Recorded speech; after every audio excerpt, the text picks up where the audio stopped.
Hello, hello, hello, my Leos. This is for all Leo signs, the astrology for the month of April. Now, if you're a moon or a Venus sign, then I'm really getting more into your emotional depths, whether it's your sensitivities and emotional depths, whether it's emotional, mental, spiritual, or physical, your depths in those areas. Now, if you're talking more about, or you're more of a Leo rising or a Leo sun sign, I'm talking more about your core and the houses in general. Just letting you know how to follow this better. You may find that you don't necessarily work with your sun sign. And what I mean by that is the sun sign might not actually be where you're resonating. You may find that you resonate more with checking out your moon sign or your ascending sign. So I always tell everybody check out all three, especially. It can give you a better, well-rounded version of or idea of what is going on with you as far as astrology goes. As well as if you're not resonating with any of that, you might just want to check out the tarot. Because I do tarot, and that's been already out for a couple weeks now, for April, for all the signs. So you may find you resonate better with tarot than the astrology. They usually coincide, but Spirit has a way of doing things to make it make sense, depending on who and what you are and where you're listening. With that being said, this is for all Leos. You've got, I'm getting, it's a lot of outer community. A lot of outer community, a lot to do with your community, your groups, your friends, your self-realization within them. Communication itself, throat chakra and third eye. Service. Are you being in service?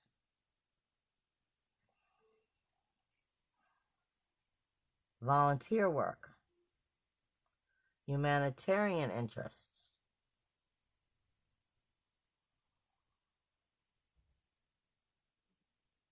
Self-judgment, or possibly judgment from others. But it really has a lot to do with communication, throat chakra, and my ear is starting to bother me. So it may be about listening instead of talking.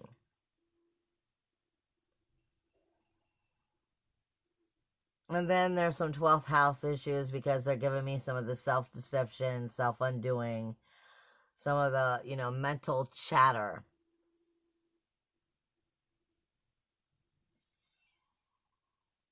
Realizing your goals and your dreams are your responsibility to fulfill them. Meaning don't give up on them.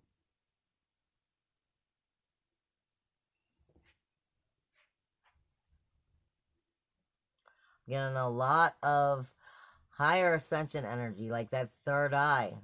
Throat and third eye, really. Self-expressive, creative, expressive energy.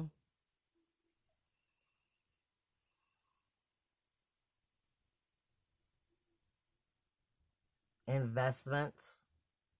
Could be investing in yourself as well.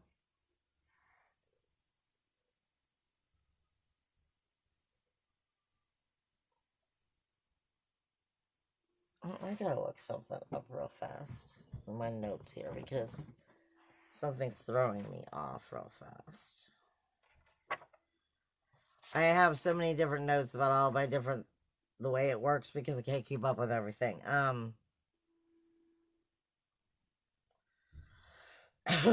Taking action in the physical world, physical growth. You might be getting frequencies and upshifts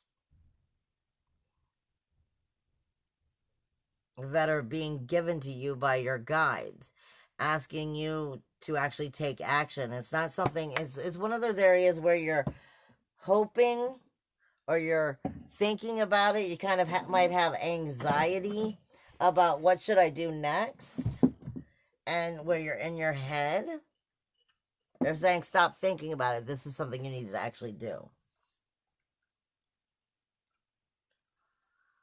You can also see some situations or shifting energies in relationships, roles, responsibilities.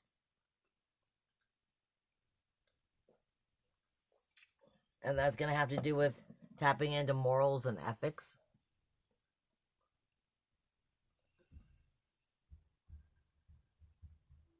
And for some of you, that's going to have to do with joint finances,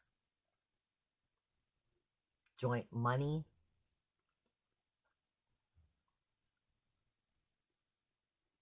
All right, let's look. Before I get into the astrology itself, I've kind of am telling everybody, I don't know what it is. It's just the way I'm seeing it with astrology and the way Spirit is showing it to me. There's definitely some kind of rising energy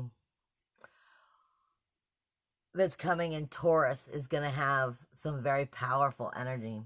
They're giving me self-judgment again. They're giving me self-judgment now, and they're also giving me,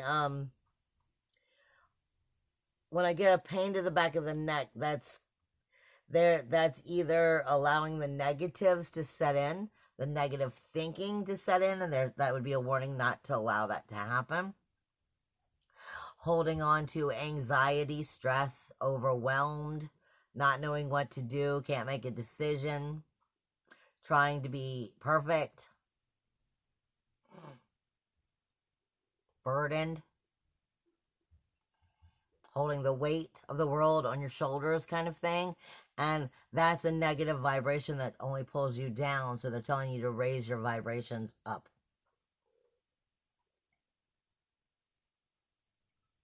Okay, sorry. That might have to do with what I was saying. I've been being told by Spirit that that somewhere between the 16th and the 25th, you may notice the energy starting to get bigger, more bolder. And especially between the 19th and the 22nd, but I'm stretching it out a little bit with what Spirit's giving me. The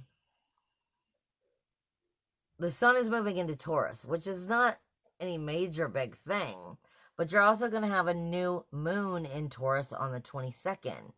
And it's going to be going into Taurus. The sun will be there. The moon will be there. It's a new beginning, new platform, new directions, new ideas. I'm being told you're going to be overcoming some frustration of judgment or personal judgments and personal frustrations within yourself during this time. And it's over. The moon and the sun are going to be crossing over Uranus, especially around this new moon on the 22nd, which is independence, individuality, uniqueness, freedom, self-worth, self-value, self-esteem. And that's for the regular world. This can be a very positive thing or a very negative thing. And that depends on the people that you're around, more or less, as I'm looking at it from that outer community, because it can also speak to you about possessions. And possessions like your phone, your clothing, things that make you feel secure. And you know how people have been acting with the grocery stores. So this is why I'm saying independence, individuality, uniqueness, freedom, self-worth, self-value, self-esteem, possessions, and how you feel secure. If you're getting possessive, you're dealing with people who are very insecure. Or if you're dealing with being overly possessive, that's a key sign of insecurity. And that's a warning. Individuality, freedom, uniqueness, inventive self, all coming out with that new moon. This is asking you, are you starting a new cycle at that time? For you, this energy is going to be taking place. It will be taking place in the 10th house, where your honor is, your reputation is, your career zone is, your financial successes, your social foundations are. Prestige, professional world, career. the community of the outer responsibility and authority. So this could also deal with law, judgment, the authority in general versus the authority you put on your own life.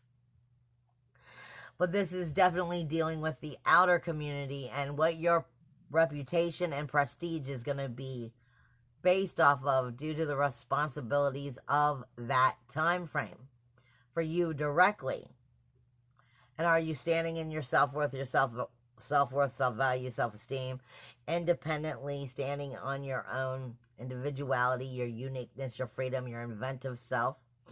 Are you standing in that energy with true creativity and backing your own self up with your own authority? Or are you getting possessive about having to be the authority? There's a difference between being authority because you have the ability, the self-worth, self-value, self-esteem. You have the inner power to know you have that power, and you can say yes or no to things.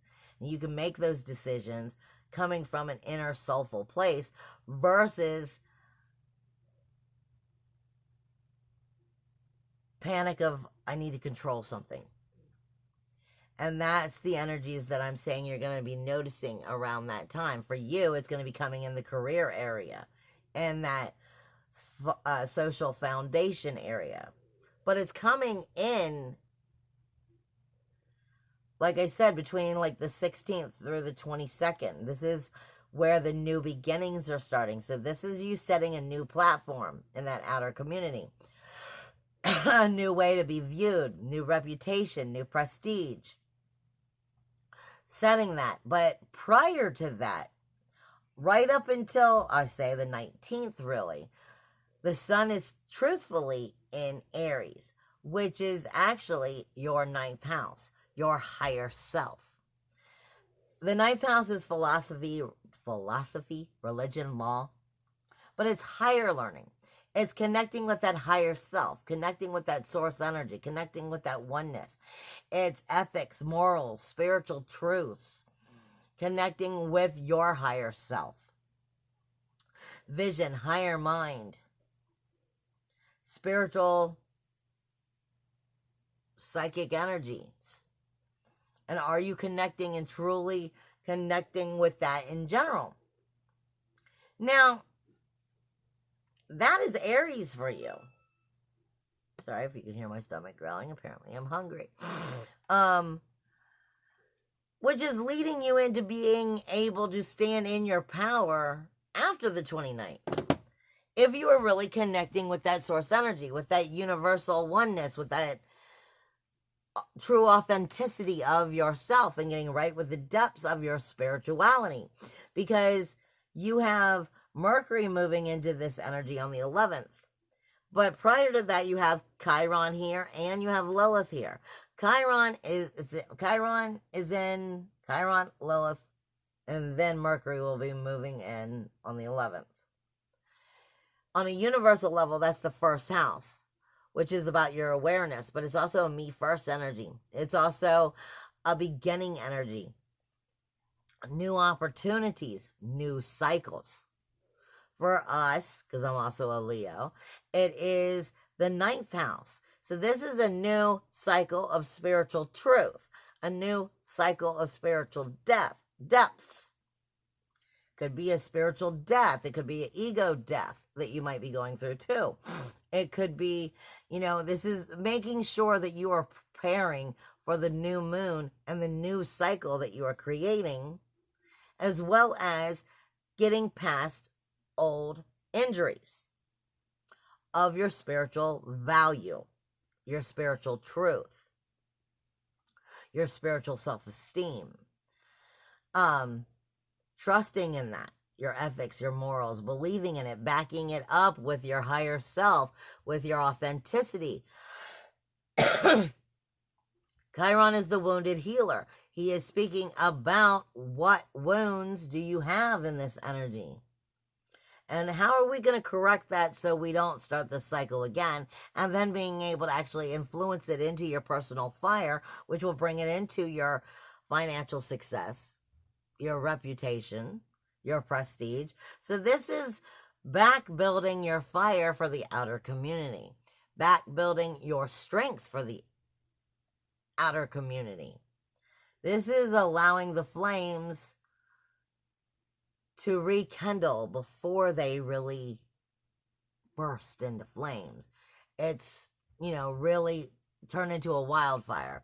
It's before it goes, crazy into a wildfire, you're allowing it to build up its strength by trusting in your true self, your true depth, your true oneness, getting connected with that, healing injuries from in there of, your spiritual value, your spiritual truth, your spiritual, what you've been taught versus what you now know, and learning how to come into that shifting energy. That's why I said this could also be for some of you an ego death, which is helping you rise. And that's actually a very beautiful energy. You're going to be noticing that in the beginning of the month, the spiritual part, and if you've been doing it right and really getting into some of your inner darkness so that you can bring healing to it, then you're going to be re-illuminating your fire.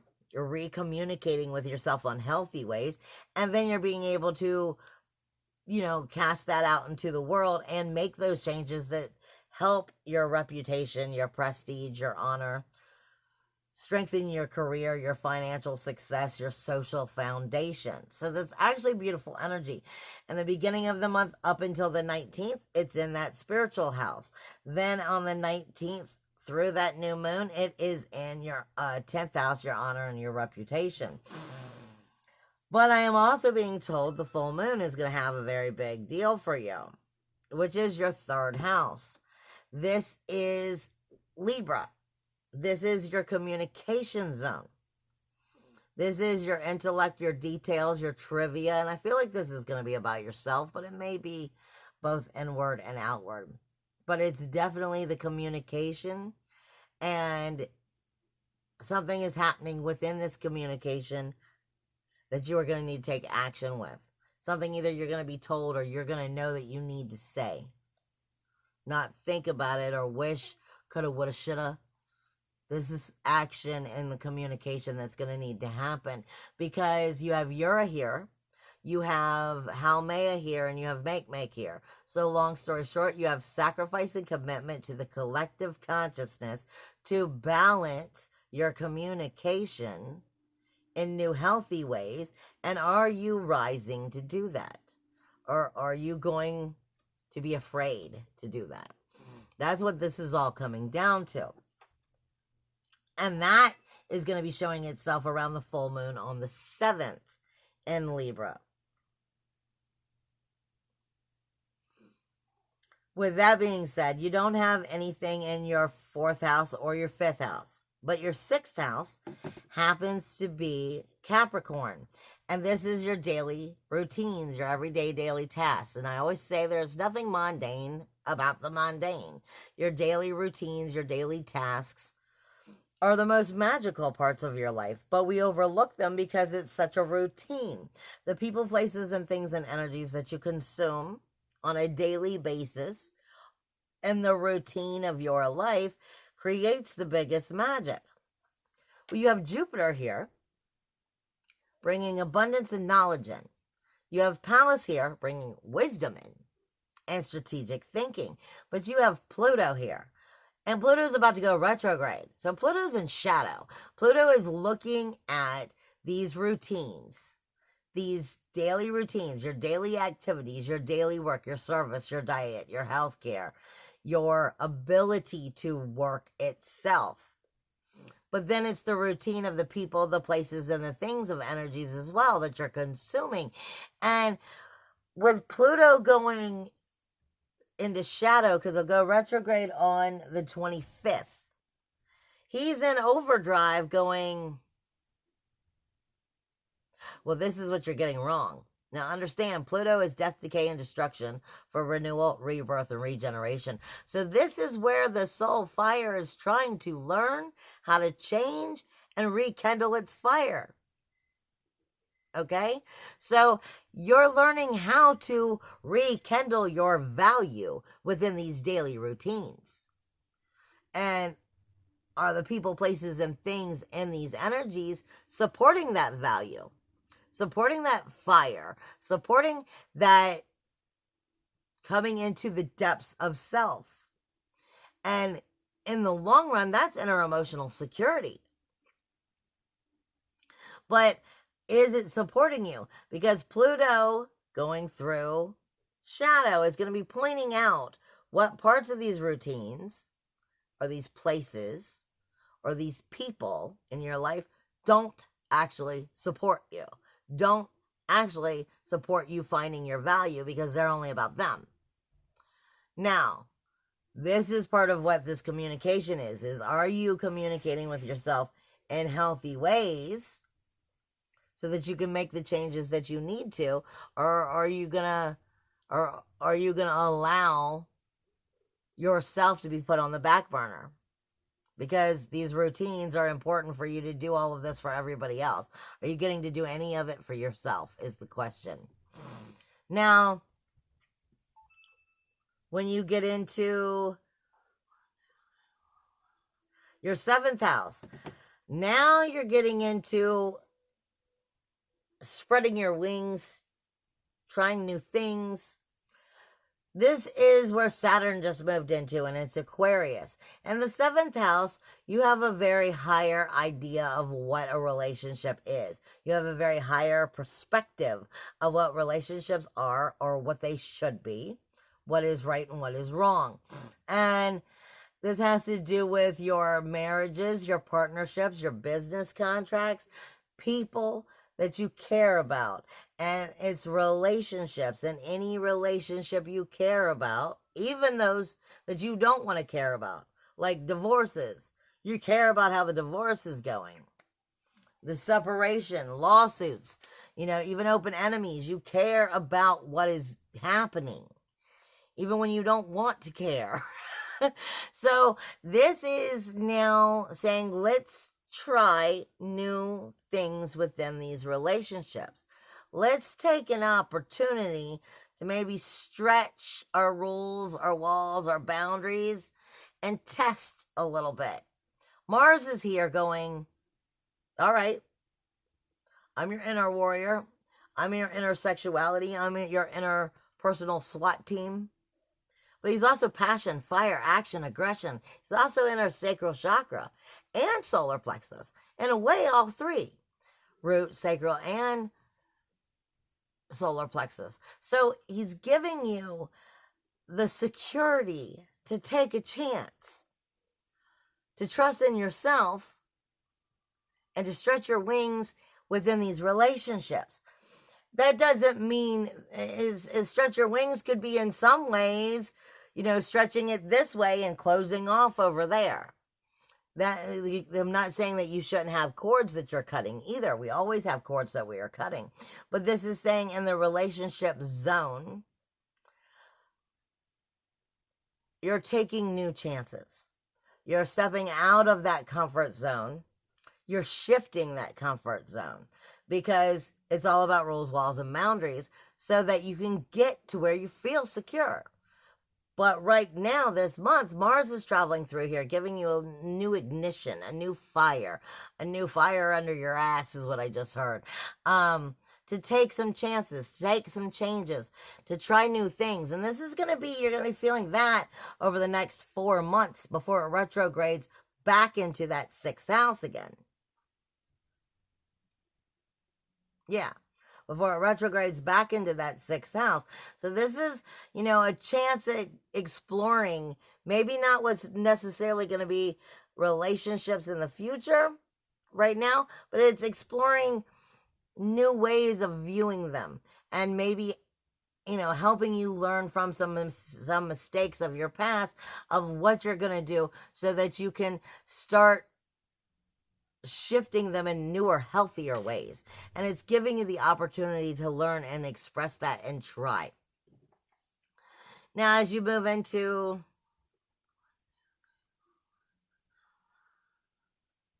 your 8th house, this is Pisces. This is where some of that energy isn't, they're not fighting one another, but where you're finding you can set these new rules. Neptune gives you the ability to create whatever you want, whether it's positive or negative. Neptune is magic. It's the spirit of magic. And this is the spirit of the relationship, of its rules itself. So now you've got rules in both.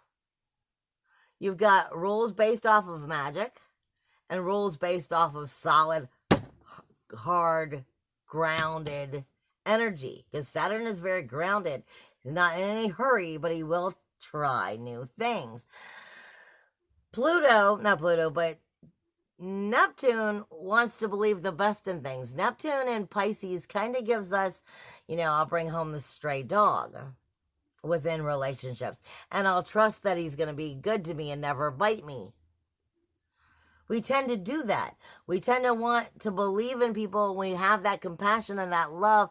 And you find yourself can easily get taken advantage of. And this is what you're going to be acknowledging over the next 4 months. Actually over the next 2 years, but especially the next 4 months, and especially this month. Taking the opportunity and seeing where you can stretch your wings and where you can't, and who you can trust and who you can't, and where you can trust yourself to take these chances. Setting new rules, walls, boundaries within the relationships, finding out if they're able to grow or not. So actually, that's a very good positive energy. Now, your 9th house we already went over. Your 10th house we already went over. Because that is where the new moon is going to be, and where Sun is moving through Aries and through Taurus. But when we come into your 11th house, you have Venus here. This is the community itself. This is the larger groups, your friends, your memberships. But this is where self-realization either is found and you get patted on the back and you're helped to see and acknowledge your true self and grow into it and you see it, or this is where you start to lose your self-realization because you're following the community. You're following the group. You're following the friends. If you have the right group, they're supporting your goals, your dreams, your ambitions. And if not, then they're not. So this is saying as the true self-realization of what you've been learning about coming back into your fire, trusting in your soulfulness, allowing yourself to apply it to new opportunities, which will change your outer community, your careers even, and give you the chance to spread your wings. It's all going to be based off of that community. And is it the right community? This is why you don't want to give up on your dreams, your hopes, your ambitions, because if you're giving up on them, then you're giving up on yourself, which is giving up on your self-realization. This is about strengthening this. Venus is here on top of Vista, which is your soul fire. Venus in the community with your friends, your dreams, your goals, your ambitions, your memberships, is going to be showing you where you are or are not giving up on yourself, where you're allowing someone else to run you down, where you're allowing the friends to show that they are true, worthy friends, or if they're not. Venus has a way of helping you see ooey gooey, soft and chewy, and yes, give me more, please. Or I resent that. I'm offended by that. You took advantage of me. Venus shows you what is good and what is bad. For whatever reason it is. She's going to be showing you what your community really is. And if it's good to you or not. And your 12th house is Cancer. The North Node and Rahu will only be here for like another month. And this all comes back down to going, are you nurturing yourself? Are you nurturing or are you neglecting your enjoyment, your life, your opportunities? Because it's about to move into Gemini and it's about to have a whole new conversation with you. This is the last that it has for you. I love you guys. Bye.